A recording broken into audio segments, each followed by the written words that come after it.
अक्सर जब हम कुछ नई चीज़ सीखने लगते हैं तो हमें लगता है अरे ये हमें जल्दी से क्यों नहीं आ जाती। हम कंपैरिजन करने लगते हैं उन लोगों के साथ जो इस काम को कई सालों से कर रहे हैं, और जब हम उस लेवल पे नहीं कर पाते तो हम गिव अप कर देते हैं। क्या आपके साथ कभी ऐसा हुआ है? तो आप इस वीडियो को ज़रूर देखें, क्योंकि मैं आपको इसमें बताने वाली हूँ कि लर्निंग इज़ अ प्रोसेस। हम किस तरीके से एक्चुअली चीज़ों को लर्न करते हैं।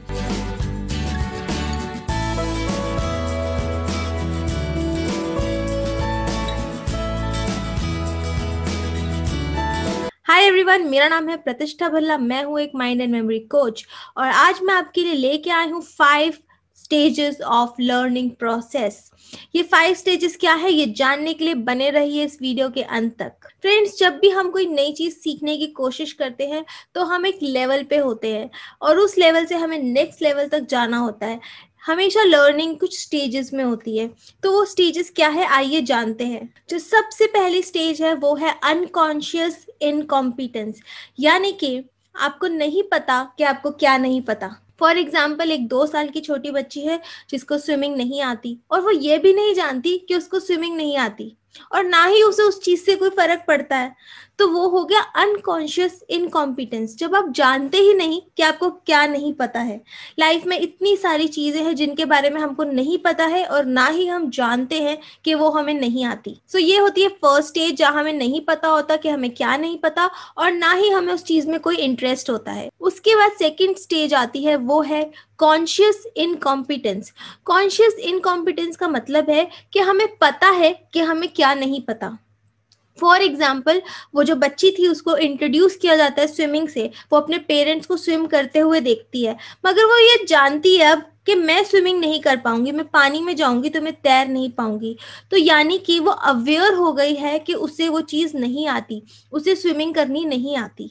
तो वो हो गया उसका कॉन्शियस इनकॉम्पिटेंस। ये हमारे साथ भी होता है जब हमें कोई नया कॉन्सेप्ट इंट्रोड्यूस किया जाता है और हमें उसके बेनिफिट्स दिखाए जाते हैं, और हमें ये पता लगता है कि ये चीज़ अच्छी है हमारे लिए, मगर अभी तक हमें ये चीज़ नहीं आती है करनी, हम इनकॉम्पिटेंट हैं। अगर हम स्टार्ट भी करेंगे तो हम एक प्रोफेशनल लेवल पे उसको परफॉर्म नहीं कर पाएंगे।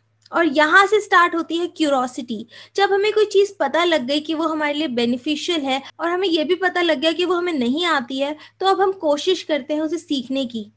और वहाँ पे आता है कॉन्शियस कॉम्पिटेंस, यानी कि जब हम स्टार्ट करते हैं उस चीज़ को सीखने का। फॉर एग्जाम्पल, वो बच्ची अब एक स्विमिंग इंस्ट्रक्टर के पास जाती है और उनसे बोलती है कि आप मुझे स्विमिंग सिखाएं, और स्विमिंग इंस्ट्रक्टर उनको पानी में लेके जाते हैं, पानी में तैरना सिखाना स्टार्ट करते हैं। धीरे धीरे अब वो लड़की स्विमिंग करना स्टार्ट करती है, और अब वो आ जाती है लेवल 3 पे, यानी कि कॉन्शियस कॉम्पिटेंस। अब वो बहुत ध्यान से स्विमिंग करती है, धीरे धीरे करती है। उसको टेंशन होती है कि वो ब्रीथ कर पाएगी साथ में कि नहीं, उसको टेंशन होती है कि उसकी हैंड मूवमेंट और लेग मूवमेंट ठीक है कि नहीं। तो जब वो स्विमिंग कर रही होती है, वो पूरे फोकस के साथ कर रही होती है कि कहीं कोई गलती ना हो जाए, कहीं कोई ऐसी प्रॉब्लम ना आ जाए कि वो आगे ना कर पाए स्विमिंग। और जब वो रेगुलरली स्विमिंग करती रहती है, काफ़ी टाइम हो जाता है उस चीज़ को, और अब वो उस लेवल पे आ जाती है कि अब उसे स्विमिंग करते टाइम ये टेंशन नहीं होती कि वो ब्रीथ कर पाएगी कि नहीं, उसको ये टेंशन नहीं होती कि वो अपने हैंड मूवमेंट ठीक कर पाएगी कि नहीं, अपने लेग मूवमेंट ठीक कर पाएगी कि नहीं। यानी कि अब उसकी बॉडी ने लर्न कर लिया है कि स्विमिंग कैसे करना है। तो यानी कि वो स्विमिंग करते टाइम बिल्कुल सही तरीके से, सही टेक्निक के साथ अब स्विमिंग कर पाएगी। और क्योंकि अब उसकी मसल्स ने, उसकी बॉडी ने ये चीज़ लर्न कर ली है, और अब वो आ गई है 4th लेवल पे, यानी कि अनकॉन्शियस कॉम्पिटेंस। यानी कि अब उसकी बॉडी ने, उसकी मसल्स ने सारी टेक्निक सीख ली है। अब वो स्विमिंग करते टाइम कुछ और सोच भी सकती है, ध्यान से अपना स्विमिंग कर सकती है। अब उसको ये टेंशन नहीं है कि उसकी ब्रीदिंग सही है या नहीं, या हैंड और लेग मूवमेंट सही है या नहीं। अब उसका सबकॉन्शियस माइंड जानता है कि कहाँ उसको रुकना है, कहाँ पे ब्रीथ करना है, और कैसे लेग और हैंड मूवमेंट करना है। मगर अभी भी वो फाइनल लेवल पे नहीं आई है। वो फाइनल लेवल होता है मास्टरी लेवल। और वो आता है जब आप रेगुलरली उस चीज को करते जाते हैं करते जाते हैं। कुछ एक्सपर्ट्स का कहना है कि अगर आप 10,000 आवर्स तक एक चीज को करते हैं तो आप उसमें मास्टर बन जाते हैं, क्योंकि जब आप 10,000 आवर्स तक उस चीज को कर लेंगे तो आप 5th स्टेज ऑफ लर्निंग पे आ जाएंगे, और वो है मास्टरी।